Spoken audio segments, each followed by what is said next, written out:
Roads turned into rivers.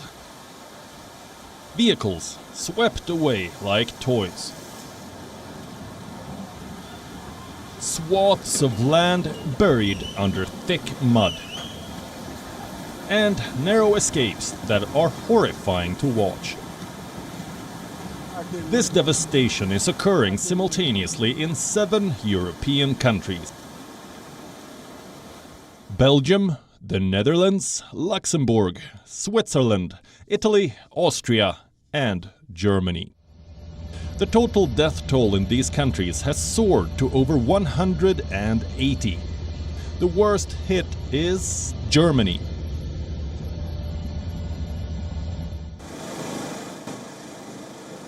This is Germany's worst natural disaster in more than half a century.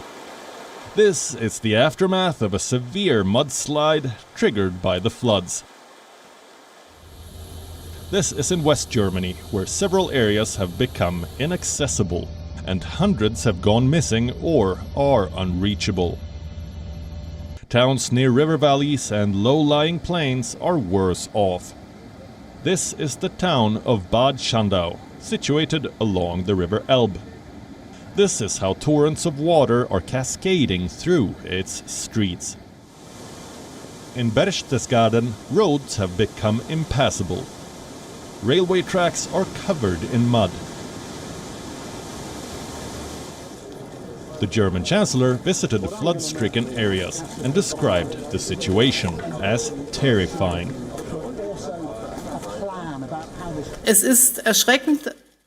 It's terrifying. I would say there is no word in the German language to describe this devastation. However, what I have witnessed and what is incredibly comforting is how people are sticking together, how they're helping each other, the solidarity among people.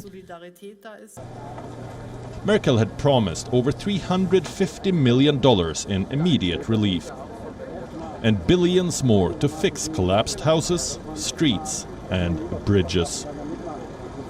But the people are still angry, mostly because of this video.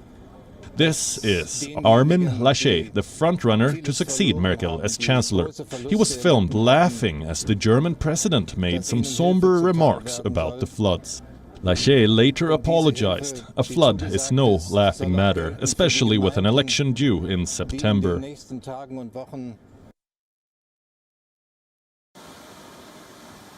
In Austria, floodwaters have torn through the town of Hallein near Salzburg. The Salzach River is overflowing, with rains showing no signs of stopping. Fortunately, no one has been reported injured, dead or missing. But the damage to property is incalculable.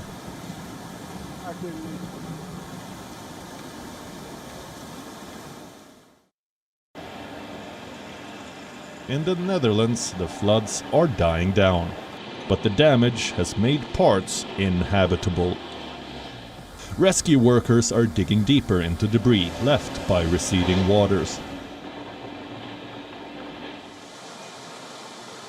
In Poland, storms and strong winds accompanied the floods over the weekend, forcing several villages in the south to be evacuated.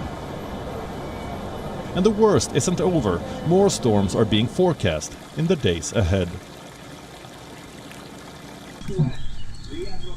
In Italy, a strong rainstorm has hit the town of Palermo in Sicily, leaving cars stuck in flooded roads and underpasses.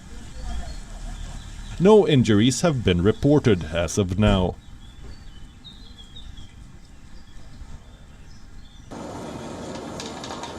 Belgium is the third worst hit country after Germany. There are floods in at least 10 provinces. 31 people have died. The Prime Minister has declared July 20th as a national day of mourning. The sheer scale of devastation is virtually unheard of in Europe. And it's another reminder that we are officially in the era of climate change. Bureau Report, WION, World is One. This is usually a popular foot and cycle path, but in just a few hours, the River Meuse has completely overflowed, forcing some locals in Liège province to leave their homes. This sports centre has been turned into one of a number of temporary shelters. Deborah was rescued by neighbours with a ladder, but the young woman is worried about the rest of her family, who live in an area that's been particularly badly hit by the floods. J'ai peur pour ma famille. Elle est où votre famille? Vous avez des nouvelles? Elles sont en pleurs. Et à mon petit neveu dedans, du coup, j'ai peur. Posez-vous et tout ça et revenez vers nous alors En une fait, fois on que est vous êtes posé, tout ça, j'imagine. Luan and her partner were also caught out by the speed of the rising water. Nous, on habite au premier étage, mais en fait, l'eau est tellement montée qu'à un moment, on s'est dit, il faut qu'on parte. This Liège native says she doesn't remember ever seeing such a flood here before. Même quand il y a des pluies, il n'y a jamais eu de débordement. Ici, ça a été vraiment assez spectaculaire. Voilà. The water is gaining ground as it hurtles through Liège city, home to nearly 200,000 people. The unprecedented situation has prompted the mayor to urge residents of certain at-risk neighbourhoods to evacuate too. La situation elle est très inquiétante. Ici, il y a des communes en amont qui sont complètement sous eau. Et ici, à Liège, en aval du fleuve, eh bien, nous recevons toutes les eaux qui dévalent. Il y a un barrage en aval, mais le barrage, qui est lui-même en travaux, peine à écouler ce débit. Local